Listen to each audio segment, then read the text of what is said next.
Сәлем, менің есім Мадият. Қазір ойнаған Молданазардың өзің ғана деген әнін, яғни фингерстайлмен ойнаған болатын, соны разбор жасаймыз. Бастамас бұрын бірінші әннің аккордтары. Аккордтардан бастайтын болсақ, бірінші аккорд G.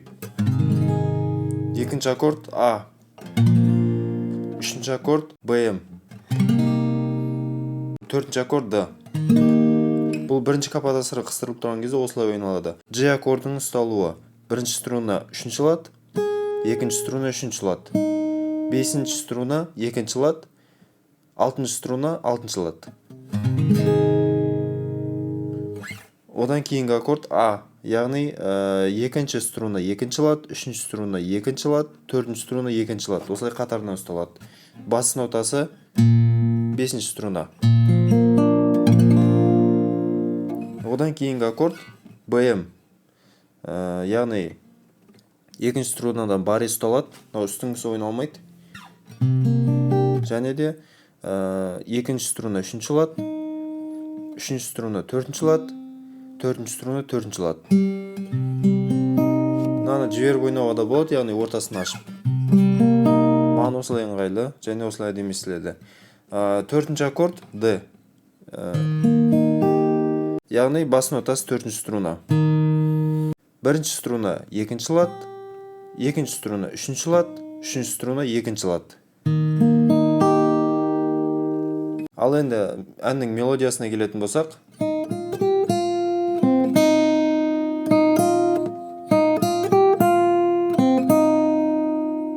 бұл оңай түрі. Бірінші осыны үйретейін. Бұны ойнауға бізге кападасыр керек болмайды. Яғни тек струнамен ғана бір струнада ойналатын болады. Екінші струна төртінші ладтан басталады. 4, одан кейін 6, одан кейін 8. Ары қарай қайттан 6. Одан кейін үшінші струна 5-ші лад. Келесі екінші струна 4-ші лад. Толық.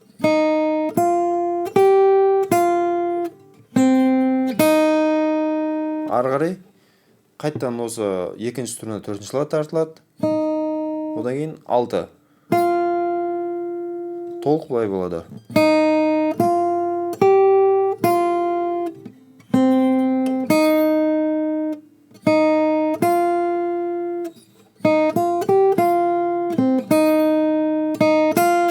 Екінші кругта қайттан осы қайталанады. Яғни 4, 6, 8, 6, үшінші струна 5-ші лад, қайттан 4.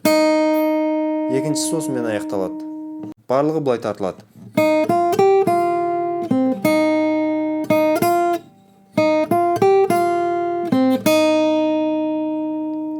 Ал енді фингерстайлға келетін болсақ, бірінші ладқа кападастыр соғылады.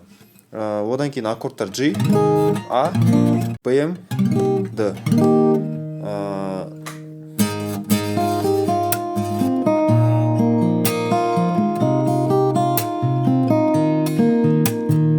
Негізі осылай болады. Бұның оңай түрін көрсетейін.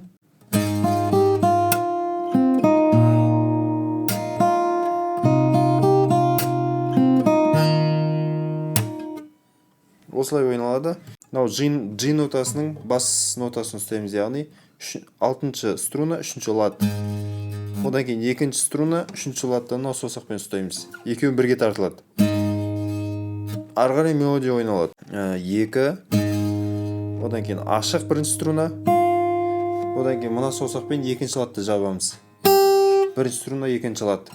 Демек 2, 1, ашық, одан кейін 2, қайттан жібереміз.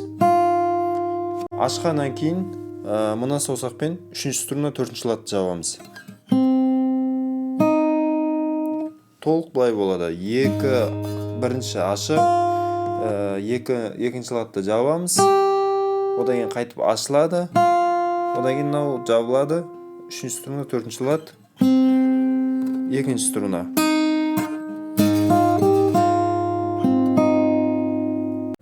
Ал енді бұған мына звукты қосамыз. Яғни снейр. Тартылу былай болады. 2-ші струна. Осылай ашқаннан кейін қоямыз. 2 1 ашық, 1-ді екінші латқа жабамыз, қайтып ашамыз, содан кейін снейр. Одан кейін мынау жабылады кіші саусақпен, 3-ші струна 5-ші лат, 4-ші лат, то есть 3-2 тартылуы.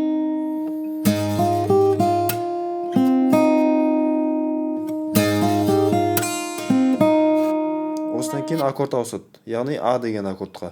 Бірақ мынау мелодияда мынау саусақ тұра береді. Мына 2 саусақпен мына 2 струнаны жабамыз, яғни 3-ші струна 2-ші лат, 4-ші струна 2-ші лат.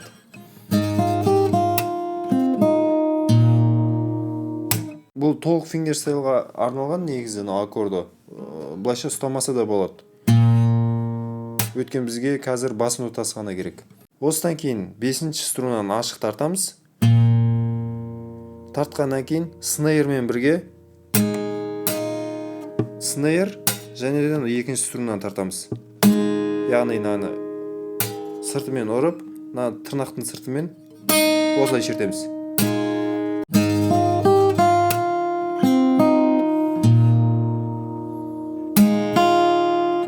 Снейр и 1-ші струна. 1-ші струна ашық тартылады.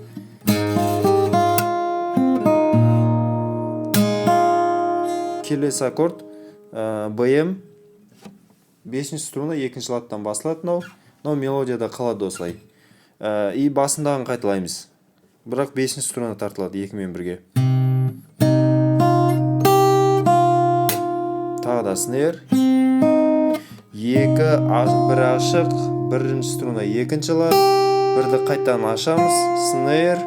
Одан кейін 3-ші струна 4-ші лат басылады. 2-ші лат, одан кейін 2-ші струнаны тартамыз.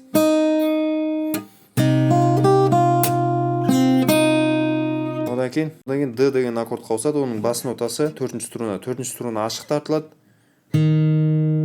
Стоп и снейр. Осымен бірінші айналым бітеді. Ары қарай осы қайталана береді.